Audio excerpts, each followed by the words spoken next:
किंतन सारस्वत है, 11 साल का बच्चा है। ये दिल्ली शास्त्री नगर का रहने वाला है। सरकारी स्कूल के अंदर इसकी हत्या कर दी गई है और सब लोग मिलकर इस मामले को दबा रहे हैं, क्योंकि आने वाले चुनावों में वो चाहते नहीं कि उनकी असलियत सबके सामने आए। इस बच्चे को रैगिंग की गई है, इसके साथ में बड़ी क्लास के बच्चों द्वारा इसके साथ में मारपीट की गई है। स्कूल और पुलिस प्रशासन द्वारा अभी तक कोई एक्शन नहीं लिया गया है। 1.5 महीना हो चुका है, परिवार रोड पर उतर आया है इंसाफ के लिए, लेकिन अभी तक किसी की कोई सुनवाई नहीं है। अभी तक की सुविधाएं मैं आपको बताता हूं। स्कूल के अंदर बच्चों को टॉयलेट के अंदर, बाथरूम के अंदर पेशाब पिलाया जा रहा है, बच्चों के कान के पर्दे फाड़े जा रहे हैं। जो बच्चे और छात्र हैं वो स्कूल के बैग के अंदर चक्कू, छुरी, ब्लेड जैसे सामान लेके जा रहे हैं और सिगरेट, गांजा जैसी चीज़ें वो स्कूल के बाहर खड़े होकर पी रहे हैं। लड़कियां स्कूल से निकलती हैं उनके मुंह पे धुआं मार रहे हैं सिगरेटों का। इस तरीके का स्कूल चल रहा है। ये मॉडर्न स्कूल है। सवाल करने पर उन सभी के द्वारा भारी पुलिस बल को बुलवाया जाता है। वहाँ के जो क्षेत्र विधायक हैं वो विधायक भी वहाँ के पुलिस का दबाव बनाकर 200-250 पुलिस वाले बिना नेम टेग के भेजकर इस परिवार को बुरी तरह से घसीटवाते हैं। इनके साथ में दुर्व्यवहार करवाते हैं, अभद्रता करवाते हैं। पुलिस द्वारा केवल पीड़ित परिवार को ही खदेड़ा जाता है। बच्चे स्कूल की दीवार से पढ़ेंगे, पेंट से पढ़ेंगे, ब्लैक बोर्ड से पढ़ेंगे या अच्छे शिक्षकों से पढ़ेंगे। जब शिक्षक ही अच्छे नहीं हैं तो बच्चे क्या मॉडर्न हो जाएंगे, बच्चे क्या ही अच्छा सीख लेंगे। जी, ये किंतन सारस्वत है, 11 साल का बच्चा है। ये दिल्ली शास्त्री नगर का रहने वाला है। सरकारी स्कूल में पढ़ता था। सरकारी स्कूल के अंदर इसकी हत्या कर दी गई है और सब लोग मिलकर इस मामले को दबा रहे हैं, क्योंकि आने वाले चुनावों में वो चाहते नहीं कि उनकी असलियत सबके सामने आए। हम लोग केवल सबको ये बताना चाहते हैं कि ये सरकारी स्कूल में पढ़ता था, राजकीय सर्वोदय बाल विद्यालय में, शास्त्री नगर में, ललिता ब्लॉक में। इस बच्चे को रैगिंग की गई है, इसके साथ में बड़ी क्लास के बच्चों द्वारा इसके साथ में मारपीट की गई है। इस बच्चे के साथ इतनी बुरी तरह से मारपीट की गई है कि इसकी पेन क्रियास वगैरह भी फट गई थी। तो इसके सर में क्लोज। कोई एक्शन नहीं लिया क्या? स्कूल और पुलिस प्रशासन द्वारा अभी तक कोई एक्शन नहीं लिया गया है। 1.5 महीना हो चुका है, परिवार रोड पर उतर आया है इंसाफ के लिए, लेकिन अभी तक किसी की कोई सुनवाई नहीं हुई। हम ये चाहते हैं कि ये सोशल मीडिया और आप जैसे लोगों के जरिए, मीडिया के जरिए ये सब लोगों तक पहुँचे कि सरकारी स्कूल में बच्चों के साथ में किस तरीके का व्यवहार किया जा रहा है। बच्चों के साथ में मौत तक उतार देने वाली घटनाएं हो रही हैं, मौत के घाट तक उतार देने वाली। हम इसमें ये है, पुलिस प्रशासन को और कोर्ट को सामने आना चाहिए। सामने आने के बाद में जो दिल्ली सरकार के अंडर में जो है सरकारी स्कूल है, ठीक है, और अगर ये कोई एक्शन दिल्ली सरकार नहीं लेती है तो कोर्ट को चाहिए कि वो दिल्ली सरकार के खिलाफ एक्शन ले और इस बच्चे के घर वालों को न्याय दिलाए, इस बच्चे की आत्मा को न्याय दिलाए। और जिस भी बच्चे ने ये हरकत करी है, इस बच्चे से बड़े क्लास के, ये चीज़ पेपर में आई थी, मैंने भी पेपर में पढ़ा था, और जो है इसके खिलाफ, उस बच्चे के खिलाफ भी एक्शन लिया जाए और उसको कड़ी से कड़ी सज़ा दी जाए।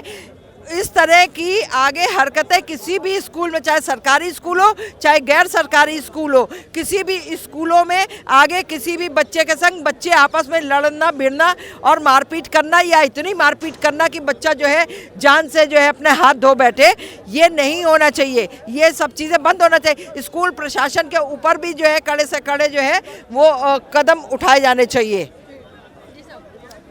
जी, मैं ये बोलना चाहूँगा कि हम चाहते हैं कि इस बच्चे को इंसाफ मिले और साथ ही हम चाहते हैं कि स्कूल व्यवस्था और अस्पताल व्यवस्था, जिन दोनों कारणों की और लापरवाहियों की वजह से इस बच्चे की जान गई है, इन सब में सुधार आए, क्योंकि हमारा बच्चा जो आज जा चुका है वो कभी वापस नहीं आएगा। हम लोग चाहते हैं कि बस जो हमारे साथ हुआ है, हमारे बच्चे के साथ हुआ है, वो किसी और के साथ ना हो। इसीलिए हम चाहते हैं कि इन सभी सुविधाओं में, इन सभी व्यवस्थाओं में सुधार आए। अब पब्लिक के जरिए अवेयर करना चाहते हैं, हम सब लोगों को, पब्लिक को अवेयर करना चाहते हैं कि इस पर ध्यान दे। ये मुद्दा इतना छोटा नहीं था कि इसको सरकार इतनी आसानी से दबा दे, क्योंकि ये बच्चा आज हमारा था, कल किसी और का भी हो सकता है, परसों किसी और का भी हो सकता है। अभी तक की सुविधाएं मैं आपको बताता हूँ। स्कूल के अंदर बच्चों को टॉयलेट के अंदर, बाथरूम के अंदर पेशाब पिलाया जा रहा है, बच्चों के कान के पर्दे फाड़े जा रहे हैं। जो बच्चे और छात्र हैं वो स्कूल के बैग के अंदर चक्कू, छुरी, ब्लेड जैसे सामान लेके जा रहे हैं और सिगरेट, गांजा जैसी चीज़ें वो स्कूल के बाहर खड़े होकर पी रहे हैं। लड़कियां स्कूल से निकलती हैं उनके मुंह पे धुआं मार रहे हैं सिगरेटों का। इस तरीके का स्कूल चल रहा है। ये मॉडर्न स्कूल है। तो हम चाहते हैं कि ऐसे मॉडर्न स्कूल ना बने, जो स्कूल व्यवस्थाएं हैं, शिक्षा है, वो साधारण ज़मीनी स्तर पर ही रहे। इतना मॉडर्न स्कूल को बनाने की आवश्यकता भी हम लोगों को नहीं पड़ी है कि हमारे बच्चे गांजा सिगरेट पिएं। बच्चों के लड़कियों के मुंह पे धुआं मारें, लड़कियों को छेड़ें, बदमाशी करें। हमारे बच्चों को साधारण शिक्षा की ज़रूरत है, जिससे बच्चों का भविष्य बने, बच्चे आगे बढ़ें। स्कूल के अंदर अभी जितनी लापरवाहियाँ दिख रही हैं उस हिसाब से पता चल रहा है कि इस केस को लेके कोई भी सीरियस नहीं है, ना गवर्नमेंट सीरियस है, ना दिल्ली पुलिस का इसको लेके सीरियस है। बच्चे का पीड़ित परिवार जो है वो 1-1.5 महीना हो चुका है। 12-13 दिन तक जब किसी ने कोई कार्रवाई नहीं की, बच्चे की पोस्टमार्टम रिपोर्ट तक बच्चे की परिवार को नहीं दी जा रही थी। परिवार ने एक शांतिपूर्वक धरना किया, जिसे स्कूल के बाहर किया था परिवार ने, कि स्कूल भेजने के बाद में हमारे बच्चे के साथ ऐसा क्या हुआ कि हमारा बच्चा आज हमारे बीच नहीं है। सवाल करने पर उन सभी के द्वारा भारी पुलिस बल को बुलवाया जाता है। वहाँ के जो क्षेत्र विधायक हैं, वो विधायक भी वहाँ के पुलिस का दबाव बनाकर 200-250 पुलिस वाले बिना नेम टेक के भेजकर इस परिवार को बुरी तरह से घसीटवाते हैं, इनके साथ में दुर्व्यवहार करवाते हैं, अभद्रता करवाते हैं।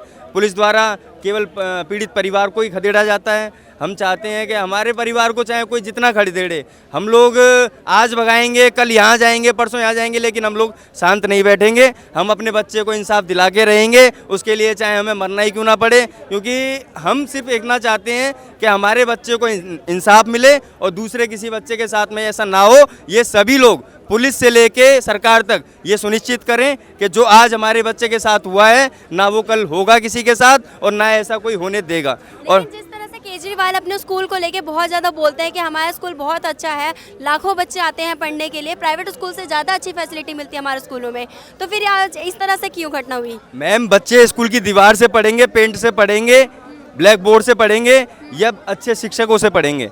जब शिक्षक ही अच्छे नहीं हैं तो बच्चे क्या मॉडर्न हो जाएंगे, बच्चे क्या ही अच्छा सीख लेंगे?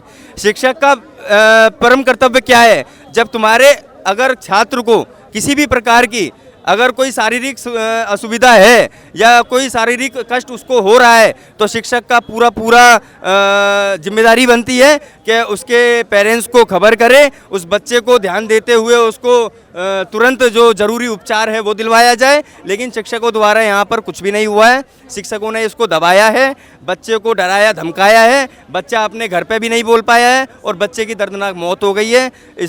इससे सब अपना अपना पल्ला झड़ाकर स्कूल प्रशासन निकल रहा है। प्रिंसिपल का भी ट्रांसफ़र कर दिया गया है।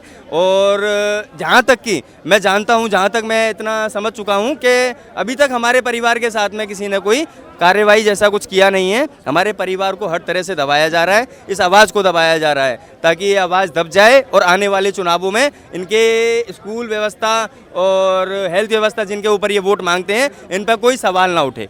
इसी के लिए इस मैटर को दबाया जा रहा है। और मैं जनता को भी बताना चाहूँगा कि नज़दीकी जो क्षेत्र के जो जनप्रतिनिधि हैं, सदर विधानसभा के सोमदत्त जी, वो भी इसको लेके राजनीतियाँ कर रहे हैं, तरह तरह के राजनीतिक खिलवाड़ कर रहे हैं, परिवार की भावनाओं को ठेस पहुँचा रहे हैं, वहाँ आने वाले और माता पिताओं की भावनाओं को ठेस पहुँचा रहे हैं। और पुलिस द्वारा कार्रवाई करने की बजाय जो परिवार के साथ खड़े हो रहे हैं, उनकी भावनाओं को ठेस पहुँचाया जा रहा है, उल्टे सीधे इल्ज़ाम लगाए जा रहे हैं उन पर।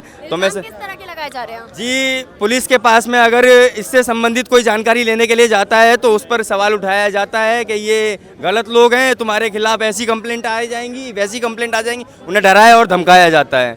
जैसे कि मैं कहना चाहूँगा कि पब्लिक इस चीज़ पर तुरंत आवाज़ उठाए और पुलिस इस चीज़ पर एक्शन ले, सरकार इस चीज़ पर एक्शन ले, इस बच्चों को इंसाफ मिले और आगे किसी साथ ना ये हो।